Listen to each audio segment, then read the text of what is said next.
Comment rédiger une introduction percutante? Bonjour à tous, aujourd'hui je vais répondre à cette question qui est une question absolument importante pour la rédaction de votre mémoire et pour l'impact que cela va avoir sur la note de votre mémoire que vous aurez lors de l'évaluation de votre mémoire.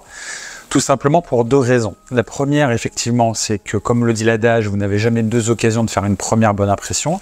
Et l'introduction, c'est vraiment la première impression que vous allez faire au lecteur, au jury qui va prendre connaissance de votre mémoire.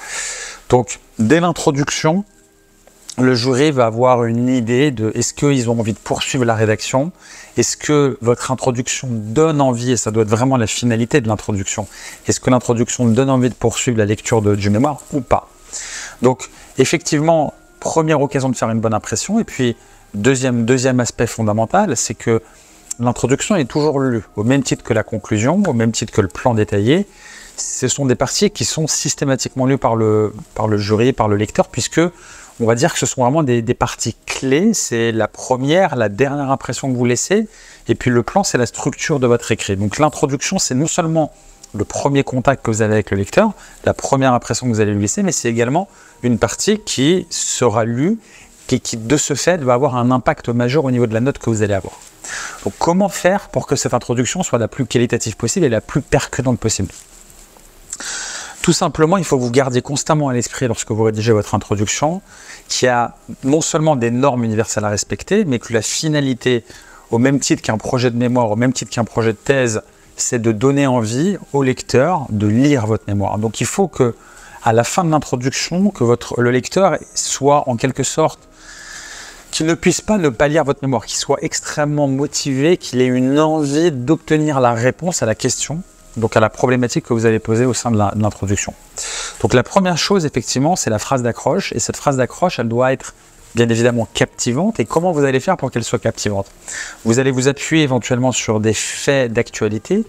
Vous allez vous appuyer, pourquoi pas, sur un adage, sur une phrase, sur une expression qui est connue et qui est liée directement à votre mémoire et qui va susciter l'intérêt du lecteur. Vous pouvez également vous appuyer sur une statistique d'actualité, une statistique qui est pertinente par rapport à votre mémoire et qui va tout de suite éveiller en fait l'intérêt et la concentration du lecteur lorsqu'il va lire l'introduction de votre mémoire. Deuxième conseil que je souhaite vous donner, c'est qu'il faut que vous soyez clair et concis. Ça ne sert à rien de trop diluer en quelque sorte votre contenu, il faut que vous restiez concis et que vous énonciez directement l'objet de votre mémoire. Donc, phrase d'accroche, on va avoir une contextualisation, c'est-à-dire une présentation du contexte de votre problématique qui va permettre de justifier justement la problématique. Et vous allez présenter l'énoncé, donc l'énoncé de votre mémoire qui se veut d'être concis, clair, intelligible pour le lecteur. Donc on cherche vraiment la simplicité dans la formulation. Vous contextualisez, vous présentez l'importance du sujet. Il faut que votre mémoire, d'une manière générale, et que votre sujet de mémoire, c'est d'ailleurs un critère de recevabilité, qu'il ait un impact, qu'il apporte une vraie valeur ajoutée. Ça doit être la finalité. Un sujet de mémoire ne peut pas se contenter de paraphraser ce qui existe déjà ou de n'apporter que très peu de valeur in fine. Et cette valeur de votre sujet, vous allez justement la présenter au sein de l'introduction à travers cette contextualisation qui va justement mettre en exergue l'intérêt de votre mémoire et qui va présenter justement toute sa valeur. Il va éviter de faire trop long, on va essayer encore une fois d'être concis et simple au niveau de la forme. Et au niveau du fond, on va essayer d'attirer au maximum l'attention, effectivement, comme j'ai pu vous l'indiquer. Et vous avez plusieurs approches pour le faire. Donc effectivement, vous avez les statistiques, vous avez les phrases d'accroche contextuelles liées à des faits d'actualité, vous avez éventuellement des expressions connues, vous avez également une connexion émotionnelle que vous pouvez créer avec le lecteur. Effectivement, en vous appuyant sur quelque chose qui, par exemple, est assez polémique au sein de l'actualité ou sur un fait, effectivement, pour lequel on n'a pas encore de réponse et qui suscite, par exemple, un débat au sein de l'opinion. Donc, en vous appuyant sur un fait majeur de ce type-là, effectivement, vous allez éveiller l'intérêt du lecteur et vous allez lui donner envie de poursuivre la rédaction, ce qui est, encore une fois, vraiment la finalité de l'introduction de votre mémoire. Enfin, vous annoncez, bien évidemment, la structure de votre mémoire. Donc, on va avoir bien évidemment la présentation de la problématique précise sous forme de questions qui doit absolument figurer au niveau de l'introduction. Ça, c'est l'aspect technique.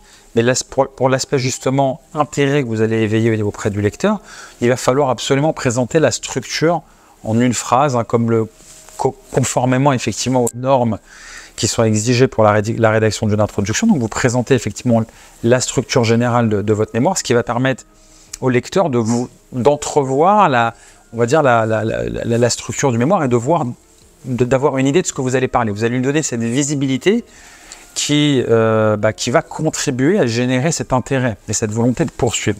Donc surtout, n'oubliez pas de le faire. Et encore une fois, on cherche à faire des phrases simples, compréhensibles. On utilise un registre simple, courant, d'accord, au niveau de la rédaction. Le but, c'est vraiment de donner envie. Et pour cela, il faut que ce soit accessible, que vous soyez pédagogique au sein de l'introduction et surtout que vous soyez très simplement compréhensible. Donc on évite les phrases trop compliquées, les phrases à rallonge, les tournures un petit peu douteuses. On reste vraiment sur une formulation qui reste simple, accessible. Donc la clé de voûte, c'est vraiment la personnalisation, le parallèle avec éventuellement l'actualité, avec des faits qui sont liés avec votre introduction. Et puis n'oubliez jamais cette finalité, je me permets de me répéter, mais c'est important, c'est de donner envie, c'est de motiver à poursuivre la rédaction du mémoire. Et pour cela, il faut vraiment montrer tout l'intérêt et toute la valeur de votre sujet de mémoire. En quelque sorte, dans votre introduction, vous vendez la qualité de votre sujet de mémoire et l'intérêt de rédiger votre mémoire sur ce sujet-là. Voilà, j'espère que cette vidéo vous apportera quelques éclairages intéressants sur la manière de rédiger et de construire votre introduction. Et je vous souhaite bon courage pour la rédaction de votre mémoire.